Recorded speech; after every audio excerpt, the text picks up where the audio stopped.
թղթահամալիրի ազատ խոսքի ամբիոն ակումբի իմ ուսուցիչի նախագծի շրջանակներում մեր հյուրն է Մխիթար Սեբաստացի կրթահամալիրի պատմության ուսուցիչ, հասարակագետ, ազգագրագետ Վահրամ Թոքմաջյանը։ Բարև ձեզ։ Բարև ձեզ։ Պարոն Թոքմաջյան, կխնդրեի պատմել ձեր մանկության մասին, որտեղ եք ծնվել եւ Ծնվել եմ տիեզերք, արեգակնային համաստեղություն, երկիր մոլորակ, Եվրազիա մայրցամաք, Ասիա աշխարհամաս, Հարավային Կովկաս տարածաշրջան, Հայաստանի խորհրդային սոցիալիստական հանրապետություն, քաղաք Լենինական երկրորդ ծննդատան 1985 թվականի մայիսի 16-ին 16:27 րոպե։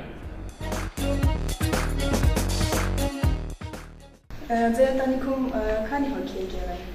Քույր եղբայր ունեք։ Քույր ունեմ, ինձանից փոքր, մոտ 3 տարի, կոնկրետ չեմ հիշում քանի տարի է փոքր, բայց 3 չի, 2.5-ից 3 տարի երևի թե։ Մանկապարտեզ հաճախել եք։ Մանկապարտեզ հաճախել եմ, 5 տարեկանում դուրս են արել մանկապարտեզից, տայակի հետ ունեցած սուր կոնֆլիկտի պատճառով, որը վերաբերվում էր Թումանյանի չարի վերջը ստեղծագործությանը, տայակը համառորեն պնդում էր, որ դա հեքիաթ է, ես պնդում էի, որ դա բալլադ է։ Ակադեմիական մասով ես հաղթեցի, բայց կարգապահական մասով տուժեցի։ Իսկ դպրոցական տարիների մասին ինչ կարող եք պատմել, ինչ հիշողություններ ունեք։ Հաճախել եմ Գյումրու թիվ 6-րդ դպրոցը, չեմ ասի ում անվանումով է, չեմ սիրում ես այդ արարածի, ռուս գրող է, նախկին Օլգինյան գիմնազիան, այսպես ասենք, Հայաստանի հնագույն կրթօջախներից մեկը, որը օջորտած վարժարան է եղել ժամանակին, խորհրդային կարգեր հաստատվելուց հետո դարձել է արդեն դպրոց գիմնազիա, առաջինից 8-րդ դասարան։ Ինքնագովազդ չնչի, բայց բավականին ակտիվ եմ եղել հասարակական առումով, եղել եմ աշակերտների խորհրդի նախագահը, մեր ժամանակ այդպիսի բան կար, ունեցել ենք մեր խմբագրատունը, հրապարակել ենք գիմնազիստ թերթը, իսկ արդեն 9-րդ և 10-րդ դասարաններում սովորելում ԳՄ-ի ակադեմիական վարժարանում, Գյումրու մանկավարժական ինստիտուտի հենակետային ակադեմիական վարժարանում։ Այսքանը աշակերտական տարիների մասին։ Դպրոցական տարիների ինչ չարաճճիություններ եղել, ասենք դասից փախչել։ Քիչ, ճիշտն ասած, որովհետև որ առարկան, որ չէինք սիրում, պարզապես չէինք վերաբերվում, ոչ թե ինչ-որ առիթ էր պետք փախչելու համար, պարզապես մեր մոտ մի քիչ խիստ էր, դասից փախչելը դա իր հետ բերում էր ֆանտաստիկ հետևանքներ, եթե կարելի է ասել ասել։ Չարաճճիություն չէինք անում, մեկ-մեկ կռիվ էինք անում, այդ էր հիմնականում, ես սիրում էի գոտիկով կռիվ անել, կանոն որ ֆիզիկապես միշտ չեմ փայլել, չարաճճիությունների հետ կապված այս, թե չէ ինչ-որ մանկական բաներ դասատուի տակ ասեղ դնել և այլն, չենք արել մենք, նման բաներ չենք արել։ Իսկ եղել են առարկաներ, որոնք առանձնապես սիրել եք, կամ թակարակ չեք սիրել։ Սիրել եմ, այո, պատմություն, որը հետո կանխորոշեցին բարդ ճակատագիրը, գրականությունն եմ շատ սիրել, հայոց լեզուն էի սիրում մինչև 7-րդ դասարան, մաթեմատիկան էի շատ սիրում, բայց հետո դասավանդողի փոփոխությունը հանգեցրեց հակակրանքի հանրահաշիվ առարկայի նկատմամբ։ Չեմ սիրել և մինչև այսօր չեմ սիրում, եթե դա կարելի առարկա համարել անգլերեն լեզուն ընդհանրապես։ Իմ համար դա անհասկանալի կատաստրոֆիկ հիմար երևույթ է 9 տարի շարադրել լեզու հետադարձով մտցնել, եթե ազատ հատամի հատված կա, որ մի հատ լ արտաբերես, այդ չեմ սիրում, մի խոսքով, երկը չէի սիրում, որովհետև չէր ստացվում, այդ ռնգային մասը, որ ասում էին կակավիկը ռնգային երկի չէի կարող։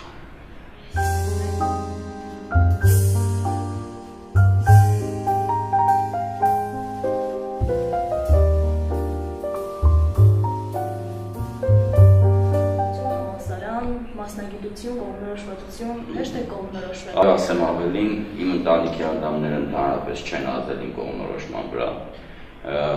Երկրորդ դասարանում որոշել էի դառնալ սպարապետ, այդ ժամանակ կարծում էի Մխիթար Սպարապետը, բայց քանի որ հայտնի այդ 90-ականների սկզբներն էին, հետո Վազգեն Սարգսյանը քաշքցեց ճակատագրիս վրա, Հետո 4-րդ դասան, որ կարդում էին Նավապետ Գրանտի որդիները, էլի վեր 15-ամյա Նավապետ, որոշեցի դառնալ Նավապետ,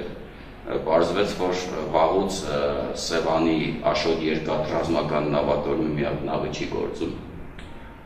Հետո ինչ էի որոշել, հետո քանի որ ֆուտբոլ խաղալը մոտս չստացվեց, որոշեցի դառնալ FIFA-ի նախագահ, դա էլ չստացվեց ընդհանրապես։ Հետո սկսեցի լրագրողական հետաքրքրություններ ունենալ եւ առաջին անգամ բավականին պատանի հասակում, երբ առնչվեցի մեր շատ սիրելի հայրենական ոստիկանության հետ, մի հոդվածի համար, իդեպ ձեր տարիքին էի, դրանից էլ հրաժարվեցի եւ որոշեցի դառնալ անվնաս պատմաբան։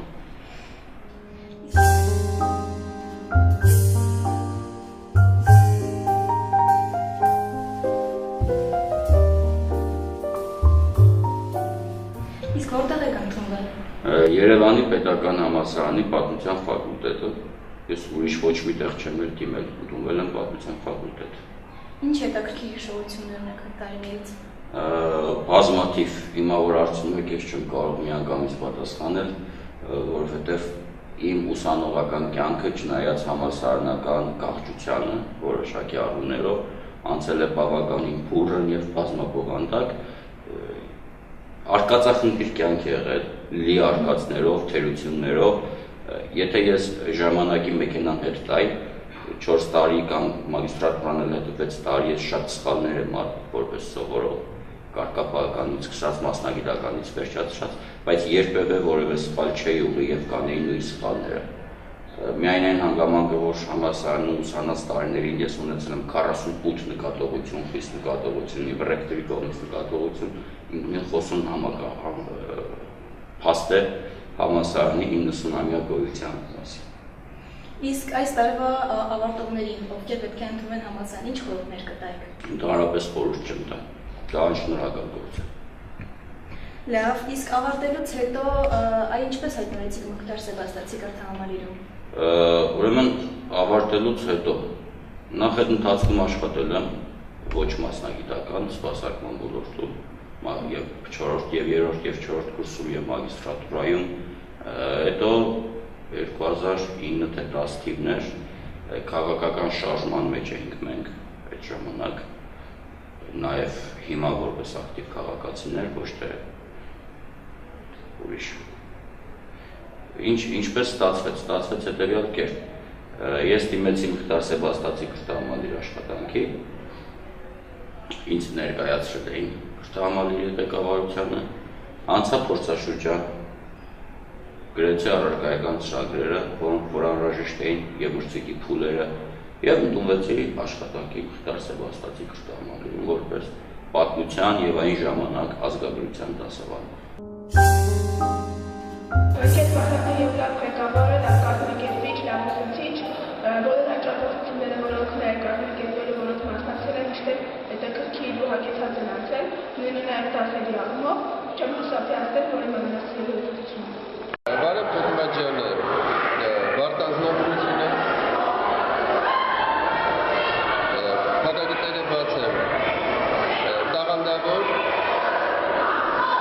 միաժամանակ կոշտ, Բարամոլիկերասեր, նորասեր եւ խելացի մարդեր։ Ճիշտ է ինքը խիստ դասատու է, բայց հաստատ հետո իրավիք շփվելով միշտ ավելի լավն ու լավը կտեսնեք։ շատ մատնանգել Բայրամ, իր այդ շատ հետաքրքիր աշխատել։ Շատ պատրաստված, շատ խելացի երիտասարդ։ Իսկ քանի տարի է, որ դասավանդում եք մեր կրթահամալիրում։ Ուրեմն ընդհանուր առմամբ դասավանդում եմ 4 տարի, որից մի միջանկյալ հատված 1.5 տարի դասավանդել եմ Երևանի պետական բժշկական համալսարանում, մի կես տարի համատեղությամբ եւ այստեղ եւ համալսարանում, բայց ընդհանուր 4 տարի արդեն ներգրավված եմ Մուխտար Սեբաստիացի կրթահամալիրի աշխատանքային գործընթացում։ Իսկ մեր կրթահամալիրում ի՞նչն է առանձնացնում, որ չկա մյուս դպրոցներում։ Մտածողությունը։ Աշակերտական շրջանակներում դուք բավականին խիստ ուսուցիչ եք համարվում։ Դուք ձեզ այդպեսին ընդունում եք։ Ոչ։ Իսկ ինչպիսին եք։ Բարի հոգով, բայց ոչ տեսքով։ Ահա։ Մեր աշակերտների մեջ ի՞նչն է գնահատում։ Սահմանափակ սրիկայությունը, որովհետև խելացի մարդիկ կարող են լինել սրիկաներ։ Հասկանալի է։ Իսկ ապագայի համար ինչ նպատակներ ունեք, ինչ երազանքներ ունեք։ Ուրեմն երազանքները դրանք նվիրական է, չեմ ասի։ Իսկ նպատակներ վաղ աշխատանքի կա։ Վաղ աշխատանքի կալ արդեն իսկ որոշակի բան որ ապրում ես լեքով ավելի։ Լավ,